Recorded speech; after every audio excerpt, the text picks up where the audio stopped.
Talking sports here today on Sunrise Daily, and we're joined by Nnamdi Obanya, who is a sports journalist. Thank you for coming on this morning. Well, thank you for having me. Well, UEFA Champions League. Ooh. Well, first of all, I mean, English teams, looking at Manchester City. Yeah, but was it too much to even expect that they were going to cross the Well, preliminary the stage? first thing is, in that group, you had everybody who had won their league last season. You had Dutch champions Ajax, German champions Dortmund, Spanish champions Real Madrid, English champions Man City. So it was always going to be a tough group. Problem is, of all the teams there, Man City is also the only team that has never won the Champions League, is not a seasoned campaigner. All these other teams are there year in, year out in one form or the other. So the inexperience was going to be there. And I think with a team like Man City that they have their dressing room issues, Mancini seems to have lost his dressing room. He still brought him back Tevez after the trouble. Balotelli has one escapade every single day. You can't take that and mix that with your Premiership fixtures and European nights. The other teams understand how it happens, and that's why from the beginning, you knew Man City wouldn't cross that group. But, I mean, with the same challenges, they won the league. Now, like I said, in the English league last season, they were able to win it, but I don't think it's because they are anything fantastic. I think it was more individual effort. They have a lot of talented individuals. Unfortunately, when it gets to mixing Premiership and Champions League, it's now the manager. And I don't think Mancini has what it takes to hold the team at that level. One of the surprise results was when Celtic beat Barcelona. And everybody thought, oh dear. Well, I think Chelsea showed everybody the blueprint last season. Brutal British football will always give Barcelona issues. Their average height is under 5'8". They're not very tall. You keep bumping, you keep crossing. And if you watch the Celtic match, first goal was a header. Second goal was a long ball over the top that was missed by the last defender. You keep doing things like that, you will get them in trouble. And everybody knows that. And Barcelona, because they don't get rocked, if you take the lead, they're not going to intensify pressure. They're going to keep passing. The way they always do. You just have to sit back and watch them run the clock down. So I think, and that there will always be one freak result. And I think that's what it was. I think if Celtic were to meet Barcelona in the knockout rounds, Barcelona would not have such a laissez-faire attitude. I think they would have sealed off the match by the first leg. Well, we'll see if we can see some of the results, if they will come through now, because some of those results eventually, when they showed up at teams like Shakhtar, and then you had, I can't remember that name now, but teams like that just going through, even some who came at the first instance and they sailed through. Well, I think, like I said, we always, some teams like Shakhtar, they are always in and around the Champions League or the Europa League. Because they and Dynamo Kiev are the top teams in Ukraine. You know, in those smaller countries, you have these teams that will be in Europe every season. So they know what it takes. And secondly, you have to, when you're playing them at home, it's always early kickoff, it's very cold. They have the advantage. And Shakhtar, don't let the name deceive you. They are Brazilian. There are more Brazilians in that team than probably even the Brazilian national team. That's why we see the flair, the understanding amongst them. And they've been together for a long time. And if one Brazilian goes to a bigger club, he's replaced by another Brazilian. Oh. So they seem to have that going for them. And their group again wasn't the most terrible of groups. I know you might say, but you had Juventus, you had Chelsea. Yeah. Juventus, if you remember, just came back from their forced relegation because of match fixing. They are a team rebuilding themselves. Now, they might have won the Serie A unbeaten last season, but if the truth is to be told, look at what Italian teams are doing in Europe. They're not doing very well. That's why Germany has taken their last Champions League slots. AC Milan's not doing well. Inter Milan's not doing well. Napoli, Lazio, they're all, everybody's struggling. Udinese, everybody's struggling in and about there. So the standard of Italian football is not at its highest. So I wouldn't really take Italian teams as a threat.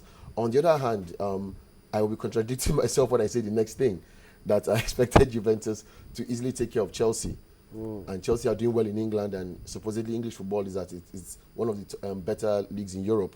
But right now, Chelsea is going through, I wouldn't call it a phase. The phase has been on since 2003, when Roman Abramovich arrived and started his problems.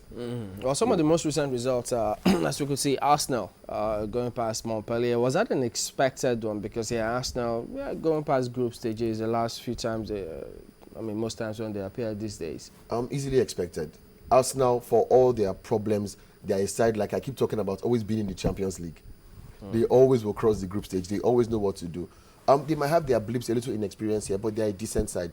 And I think if you didn't expect them to defeat Montpellier, you'd be treating them very harshly. But which team in this entire competition stands out for you? I mean, look at teams like Dortmund, even Malaga. Easily Malaga. Really? Easily Malaga. How? Easily Malaga.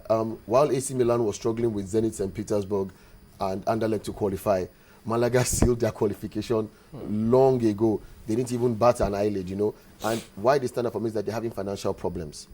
Salaries are not being paid. There's strife in the team. They're threatening to go on strike. And yet, on the field, they're doing the business. Is that a sharp contrast to Chelsea? In Chelsea's case, I think the players are more confused than the fans. You know, it's the managerial job is a poison chalice. There seems to be a revolving door at Stamford Bridge. You know, your results, your success rate, it doesn't matter. So when you wake up not knowing who your coach is going to be tomorrow morning, I think it's easy to get confused. And their form has changed, their pattern of play, their formation has changed so many times in the last 3 seasons. I think Chelsea as a club don't have an identity right now. Oh dear, because I mean, right after that loss to Juventus, I guess Abramovich couldn't stand any longer.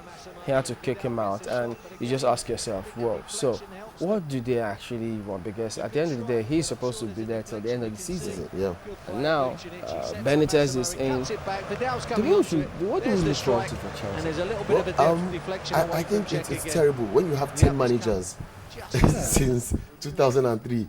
The English FA have branded an embarrassment. But me, I think it's a necessary evil. I think that this needs to happen to curb a dangerous trend in football right now, which is a sole owner taking over a club and turning it to a hobby. I think Chelsea, this needs to happen at a big club to set an example, to end this. For Chelsea, it's unfortunate. You get a manager short order, he wins you the Champions League at short notice. Less than a year later, you sacked him.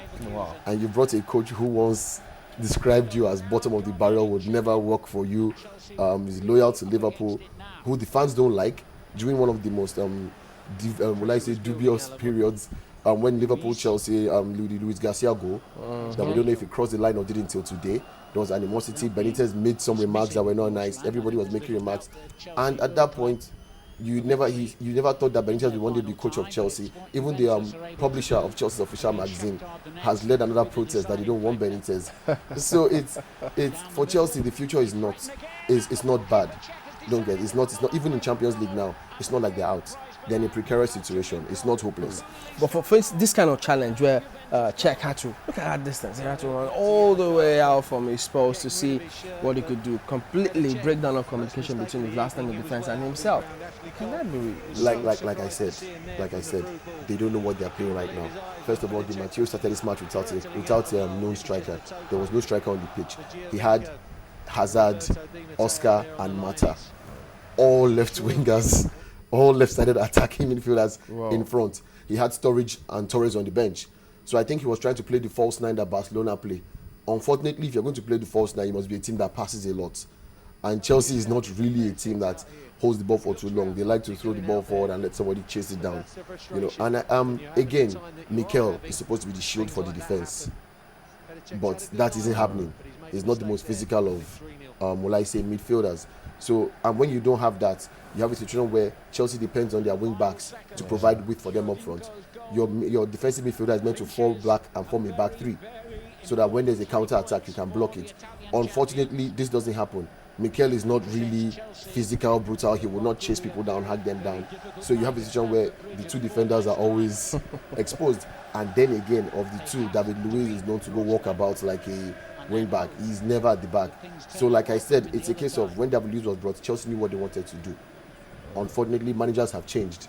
Yeah. You know, and there's nobody. When by the time Benitez comes, he'll be, the second or third manager to have most of the Chelsea squad under him, made up of players not signed by him. So he has to manage that somehow. Yeah, it's Di Matteo had the same issue. AVB had the same issue. What about, will the question of loyalty come up?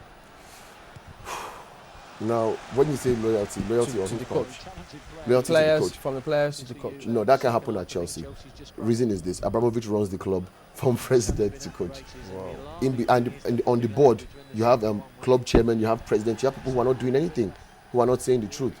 So when somebody at the top has direct access to the players, you're going to have a lot of insubordination in between. There's a breakdown of law and order. There's no, respect. Di Matteo probably won the dressing room back because he was one of their own. And it was, a reaction to AVB, who's not much older than them, coming in. So it wasn't like there was any loyalty of any sort.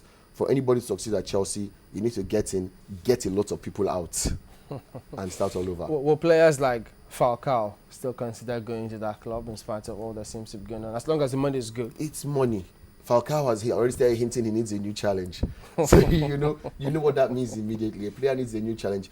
It means he wants to leave. And with the kind of money being thrown around, 50 million, 40 million, That's huge. it's a lot of money. Anybody will take that.